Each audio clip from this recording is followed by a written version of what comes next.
Hello friends, this is Sakshi and you're on my YouTube channel Easy Learning and Enjoy Learning with Sakshi Pandey.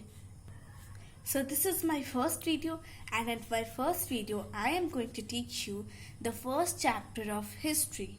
Book name is India and Contemporary World 1 and we will do the first chapter which is the French Revolution.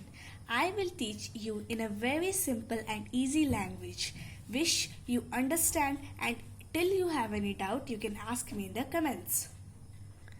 So from the title you must have understood the chapter is about a revolution which took place in France, and France is in Europe. And the French Revolution is a very important landmark in the European history. So let's begin with the chapter. So here is the chapter, and the topics we will cover in the chapter are French society during the late 18th century, जिसमें हम पढ़ेंगे कि French society में किस तरह का division था, किस कारणों की वजह से फ्रेंच रेवोल्यूशन हुआ, मतलब क्या उस वक्त के कैसे राजा थे, उनका कैसा रूल था। उसके बाद हम पढ़ेंगे the outbreak of the revolution. फिर हम पढ़ेंगे कि कैसे फ्रांस ने मोनार्की को एबॉलिश किया और एक रिपब्लिक बन गया। उसके बाद हम पढ़ेंगे क्या वुमेन्स को भी उतनी ही रेवोल्यूशंस थी जितनी मेन को थी। उसके बाद हम पढ़ेंगे the abolition of slavery. Slavery वो प्रथा होती थी जिसमें आजकल हमारे घरों में नौकर होते हैं, पर उस टाइम सिर्फ हम नौकरों को खरीदते थे। आजकल हमें हर महीने पैसे देने पड़ते हैं, पर उस समय हम कुछ अमीर इंसानों को खरीदते थे, स्लेव्स को खरीदते थे। बस एक बार हम पैसे देते थे और ज़िंदगी भर वो हमारे गुलाम थे। उन स्लेव्स की खुद की कोई ज़िंदगी नहीं होती थी, उनका खुद का मन कोई मैटर नहीं करता। वो जिन्होंने उसे खरीदा है अब वही उसके मालिक है और उन्हीं की हर बात उन्हें माननी होगी। ना उनके पास अपनी लाइफ जीने का अधिकार है, ना ही कुछ और करने का। उनका जो कुछ भी है उनके खरीदार यानी कि उनके मालिक के पास है। तो कैसे स्लेवरी का अबॉलिशन हुआ ये भी पढ़ेंगे। उसके बाद हम पढ़ेंगे the revolution and everyday life, जिसमें हम रेवोल्यूशन लाइफ और एवरीडे लाइफ को कंपेयर करेंगे। तो सबसे पहले हम टॉपिक के पहले एक छोटा सा नोट देख लेते हैं। सो ये है the French revolution is a landmark in the history of Europe. ये चीज़ मैंने आपको पहले भी बता दी कि फ्रांस जो है वो यूरोप में है और ये फ्रेंच रेवोल्यूशन बहुत ही इम्पोर्टेंट यानी एक लैंडमार्क है यूरोप की हिस्ट्री में। यानी लैंडमार्क से आपको पता चल रहा है कि ये कितना इम्पोर्टेंट है यूरोपियन हिस्ट्री में। और मैं आपको बता दूं कि 9th क्लास की हिस्ट्री में आपके ज़्यादातर जो चैप्टर्स हैं वो यूरोपियन हिस्ट्री पे ही बेस्ड हैं। सो आपको ये चैप्टर समझना बहुत ज़रूरी है। It ended the monarchial system in France. अब इसकी वजह से मोनार्कियल सिस्टम, अब ये मोनार्कियल सिस्टम क्या होता है? मोनार्कियल सिस्टम वो सिस्टम होता है जिसमें मोनार्क ही रूल करता है। मोनार्क मतलब किंग ही रूल करता है।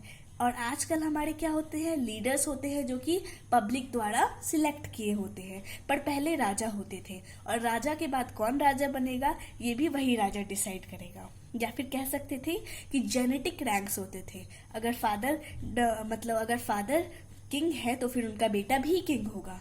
ये जेनेटिक रिलेशन कहलाएगा, या फिर जेनेटिक पोस्ट या जेनेटिक रैंक्स, ये हो जाएंगे मोनार्कियल सिस्टम। तो ये फ्रेंच रेवोल्यूशन जो हुआ था उसकी वजह से फ्रांस में मोनार्कियल सिस्टम यानी राजा वाला जो राज था वो खत्म हो गया। The slogan of French revolution it is liberty, freedom and equality became important ideas of the new era. यानी जो फ्रेंच रेवोल्यूशन का स्लोगन था वो था लिबर्टी, फ्रीडम और इक्वालिटी। ये इम्पोर्टेंट आइडियाज के बेसिस पे हुआ था फ्रेंच रेवोल्यूशन, यानी इनके लिए हुआ था। फ्रीडम के लिए, इक्वालिटी के लिए, लिबर्टी के लिए, अपने हक के लिए लड़ा गया था द फ्रेंच रेवोल्यूशन। अब सबसे पहले टॉपिक की स्टार्टिंग करते हैं।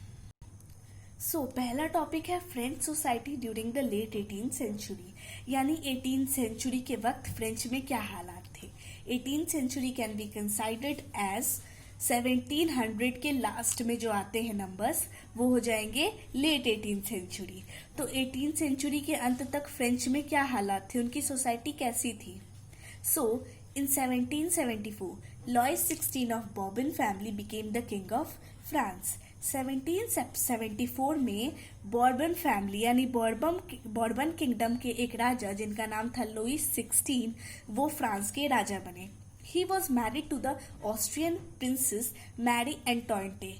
यानी उनकी शादी हुई थी एक ऑस्ट्रियन प्रिंसेस से, मैरी से हुई थी। When Louis XVI became the king, he got an empty treasure. यानी जब वो राजा बने तो उनकी खजाना जो था, यानी उनका जितना भी ट्रेजर था वो सब खाली था। यानी उनके आने से ही पहले मतलब देश के पास कुछ नहीं था, देश गरीब था। Long years of war and maintenance of the court of the palace of Versailles were the main reason of it. इसका मेन रीज़न ये था कि बहुत सालों तक उन्होंने लड़ाई लड़ी थी। अब लड़ाई लड़ी थी और साथ ही साथ उन्हें अपने कोर्ट का मेंटेनेंस भी, यानी जो वहाँ पे मिनिस्टर्स हैं उनका खर्चा देना, वहाँ पे खाना पीना, महारानी या महाराजा सबका देखभाल के लिए मेंटेनेंस भी देना पड़ा, जिसकी वजह से उनकी ट्रेजरी जो है वो धीरे धीरे खाली होने लगी। ठीक है, और वो रहते थे कहाँ के महल में? वर्साइलेस के। तो दो रीजंस थे खाली ट्रेजरी होने के, long years of war and maintenance of the court of the palace of Versailles. अब नेक्स्ट पैराग्राफ देखते हैं। Louis 16 helped 13 American colonies to get their independence from Britain. यानी लुइस 16 ने मदद की 13 अमेरिकन कॉलोनीज की, उनको उनके इंडिपेंडेंस दिलाने के लिए, जो कि ब्रिटेन के अधीन थे। उनको इंडिपेंडेंट कराने के लिए उन्होंने 13 अमेरिकन कॉलोनीज का साथ दिया। As a result of this, more than 1 billion livres were added to the debt, which had already risen to more than 2 billion livres. So अब आप सोच रहे होंगे कि लिवर्स क्या है? So livres was the unit of currency in France at that time. Okay, which was discontinued in 1794। यानी 1794 के बाद लिवर का यूज बंद हो गया। तो 1 बिलियन लिवर का उनको और कर्ज चढ़ गया। किस वजह से? अमेरिकन कॉलोनीज का लड़ाई में, उनकी स्वतंत्रता की आज़ादी की लड़ाई में साथ देने की वजह से उनके ऊपर 1 बिलियन लिवर्स का डेप्ट चढ़ गया, और पहले ही उनके ऊपर 2 बिलियन लिवर्स का डेप्ट था। तो अब आपको कंडीशन पता चल गई फ्रांस की कि क्या कंडीशन थी। अमेरिकन कॉलोनीज को स्वतंत्रता की आज़ादी की लड़ाई में मदद कराने की वजह से उनके ऊपर 1 बिलियन लीवर का डेप्ट और चढ़ गया, और पहले से ही 2 बिलियन लीवर था, यानी उनकी हालत बहुत ही ज़्यादा मुश्किल थी। The lenders who gave the credit began to charge an interest of 10% on loans. यानी जितने भी लेंडर्स, यानी जितने भी लोगों ने उन्हें कर्ज दिया था, यानी जो भी ये पैसे दिए थे, वो लोग उस पर चार्ज करने लगे 10% ब्याज। आप इंटरेस्ट जानते हो, 8th क्लास में मैथ्स में पढ़ा होगा। तो 10% उन पे वो इंटरेस्ट लगाने लगे, जिससे उनका कर्ज और बढ़ता गया। To meet the expenses like maintain the army, the court, running government offices and universities, etc., the state was forced to increase the tax. अब कर्ज तो उनके ऊपर पहले से था, अब उनके कुछ खर्चे भी थे, जैसे कि आर्मी को मेंटेन करना, कोर्ट को मेंटेन करना, गवर्नमेंट चलाना, ऑफिसेस, यूनिवर्सिटीज, स्कूल्स, ये सब को देखने की वजह से स्टेट को टैक्सेस इंक्रीज करने पड़े। However, this measure was not sufficient as French society was divided into 3 states in 18th century and only members of the third state paid taxes.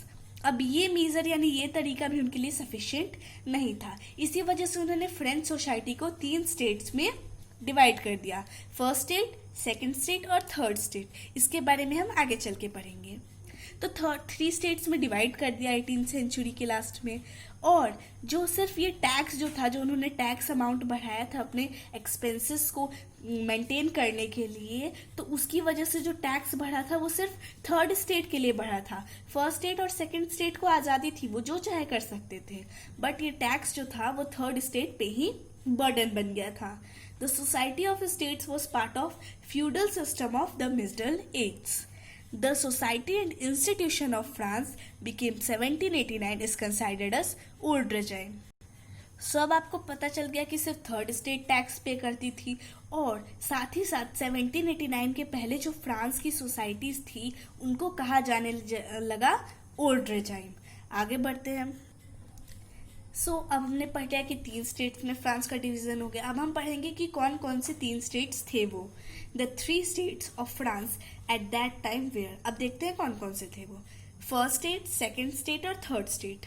First state को द क्लर्जी भी कहा जाता था।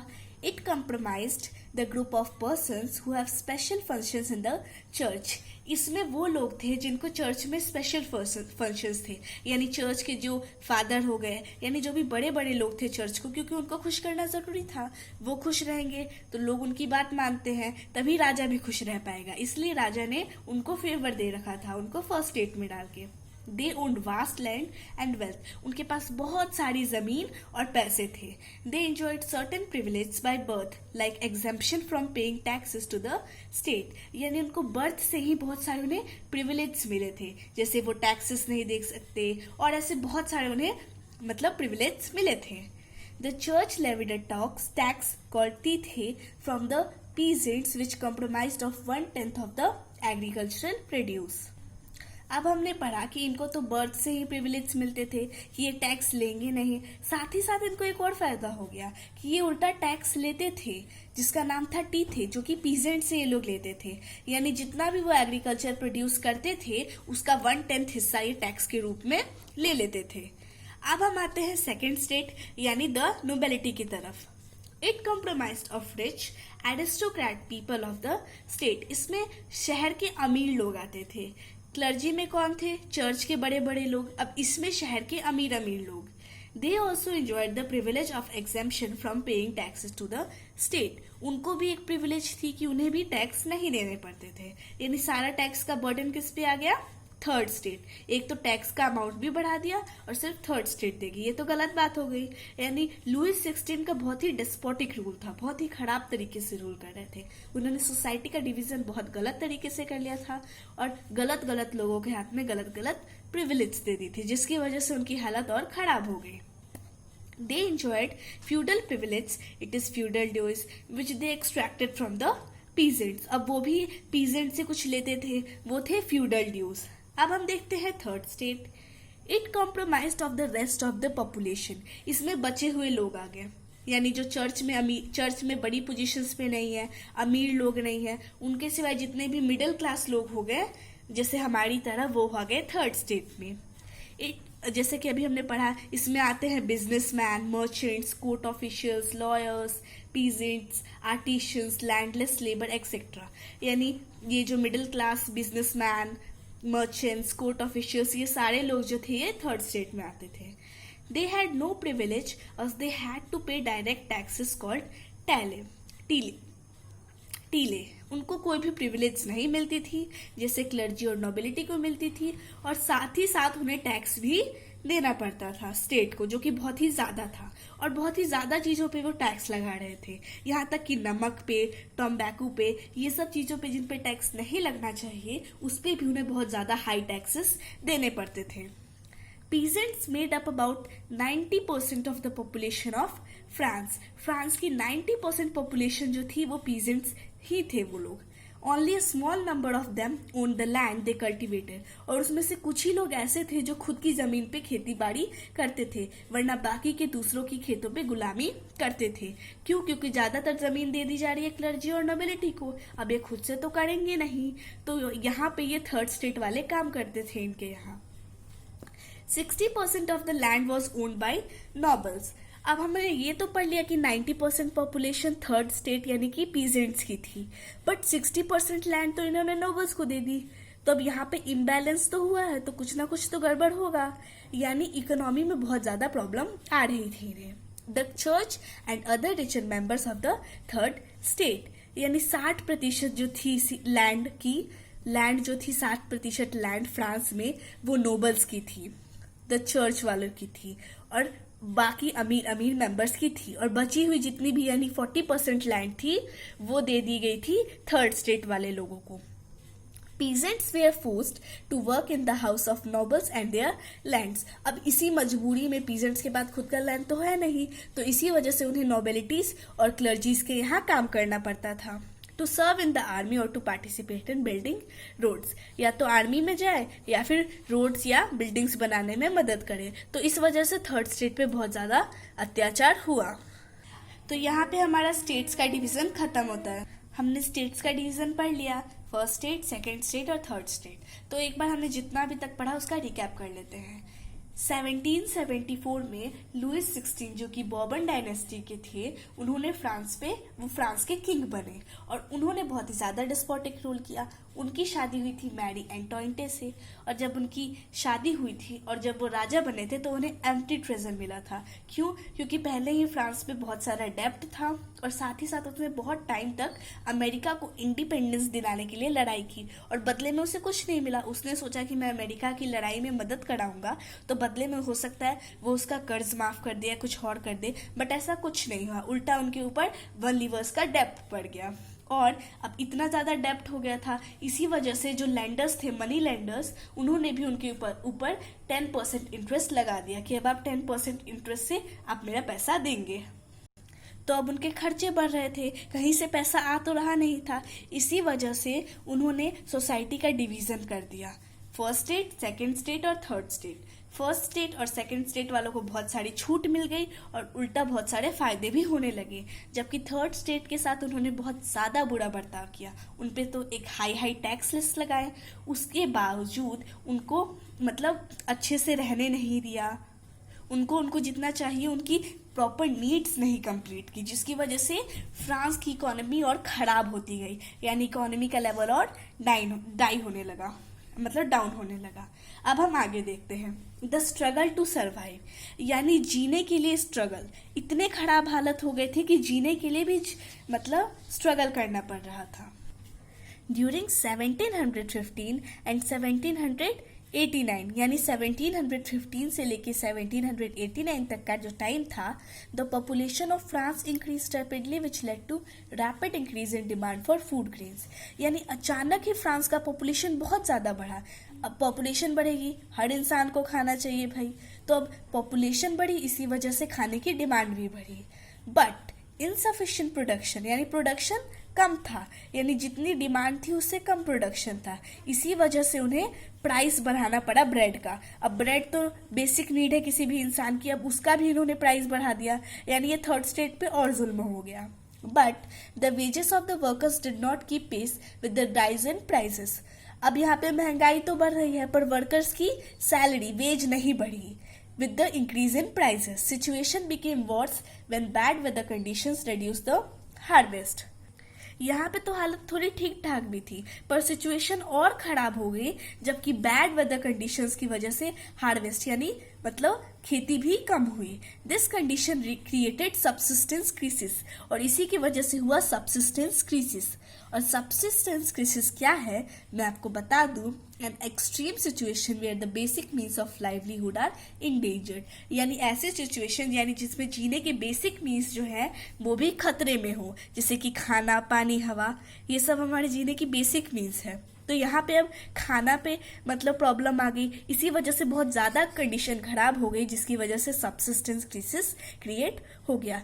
एक तो वहाँ पे पॉपुलेशन बढ़ गई तो इंक्रीज डिमांड हुआ, फूड का डिमांड भी इंक्रीज हुआ, बट प्रोडक्शन तो जो था वो वैसा ही रहा, यानी कि इनसफिशिएंट हो गया। क्योंकि अगर डिमांड बढ़ती है तो साथ ही में हमें प्रोडक्शन भी बढ़ाना पड़ता है, और अगर प्रोडक्शन हम नहीं बढ़ाएंगे तो हमें प्राइस बढ़ाना पड़ेगा। क्यों? क्योंकि पब्लिक की डिमांड फुलफिल करने के लिए। तो इन्होंने ब्रेड के प्राइस भी बढ़ा दी और साथ ही साथ कंडीशंस और खराब हो गए, जबकि फसल भी इनकी अच्छी नहीं हुई, जिसकी वजह से सब्सिस्टेंस क्राइसिस की नौबत आ गई इनके देश में।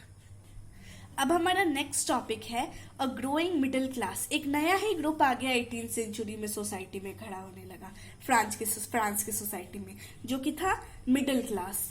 वो अमीर हो गए थे, यानी उसमें थोड़े से अमीर लोग थे, जो गरीब लोग थे वही मिडिल क्लास में आ गए। अब अमीर बने तो कुछ ना कुछ रीजन तो होगा ही, तो रीजन ये था कि वो अमीर बने थे by expanding the overseas trade and manufacturing goods like woollen and silk textile, यानी उन्होंने मैन्युफैक्चर किया बहुत वूलन और सिल्क टेक्सटाइल्स को, जिसकी वजह से वो अमीर हो गए और एक नया क्लास इमर्ज हुआ जो कि था मिडिल क्लास। अब तो ये मैन्युफैक्चर कर रहे हैं, यानी कि इस ग्रुप में कौन है? मर्चेंट्स। पर मर्चेंट्स और मैन्युफैक्चरर्स के अलावा भी इसमें लॉयर्स थे और एडमिनिस्ट्रेटिव ऑफिशियल्स थे। अब लॉयर्स वो लोग हैं जिनको लॉ के बारे में पता है, यानी कानून के बारे में, और कानून के आगे सब कुछ बराबर है, यानी कि वो लोग पढ़े लिखे लोग थे, तो उन्हें अपने पता चल गया कि हाँ मेरे ये राइट्स है, मुझे इनके लिए लड़ना है, ये सोसाइटी डिवीजन गलत है, मेरे पास कुछ हक है और मैं उन अधिकारों के लिए लड़ सकता हूँ, क्योंकि पढ़े लिखे लोग हो गए। They believed that no group of society should be privileged by birth. वो ये समझते थे कि सोसाइटी के किसी भी ग्रुप को जन्म से प्रिविलेज नहीं मिलने चाहिए. Philosophers like John Locke, Jean-Jacques Rousseau and Montesquieu considered the middle class was sole responsible for revolution. अब ये कुछ लोगों के नाम हैं जिन्होंने सोचा कि मिडिल क्लास में रेवोल्यूशन की ज़रूरत है. They spread the ideas of freedom, equal laws and opportunities for all. उन्होंने बहुत सारे नए नए आइडियाज़ दिए. फ्रीडम का आइडिया, इक्वल लॉस का आइडिया, सब. उन्होंने कहा कि सबके लिए अच्छे अच्छे नियम होंगे, अच्छे अच्छे कानून होंगे, सब कानून के आगे बराबर है, सबको अपनी आज़ादी का हक है, सबको अपॉर्चुनिटीज़ मिलनी चाहिए, ना कि सिर्फ फर्स्ट स्टेट और सेकंड स्टेट को, जो कि होता आ रहा था. These ideas were spread among the people through the books and newspapers. अब आइडिया स्प्रेड किए तो कुछ ना कुछ मीन्स चाहिए, तो उनके पास जो मीन्स थे वो थे बुक्स और न्यूज़पेपर्स. उन्होंने प्रिंट करवाया क्योंकि ये बहुत ज़्यादा लोग पढ़ते हैं, तो बहुत ज़्यादा लोगों के दिमाग पे इस बात ने असर किया. With the news that Louis XVI planned to impose more taxes to meet the expenses of the state, it generated anger and protest against the system of privilege among the people. अब हमने पढ़ा कि France की हालत बहुत ख़राब थी. इसी वजह से लुईस 16 ने सोचा कि हम थोड़ा सा और टैक्स बढ़ाते हैं ताकि हम अपने स्टेट के एक्सपेंसेस को मीट कर सकें. और जब उन्होंने एक्सपेंसेस मतलब टैक्सेस बढ़ाए, जैसे ये बात जनता को पता चली, उन्हें बहुत गुस्सा आया. एक तो पहले ही उनके ऊपर इतना सारा टैक्स, उतनी सारी प्रॉब्लम्स है उनके पास, रोटी तक के लिए उन्हें लड़ना पड़ता है, सरवाइव के लिए स्ट्रगल है, और वो यहाँ पे टैक्स बढ़ा रहे हैं, तो उन्हें बहुत गुस्सा आया और उनके अंदर रेवोल्यूशन की भावना जग गई. तो ये था हमारा पार्ट 1. हमारे वीडियो का पार्ट 2 देखना ना भूले. Wish you understand what I teach you, and till you have any doubt you can ask me in the comments. Thank you.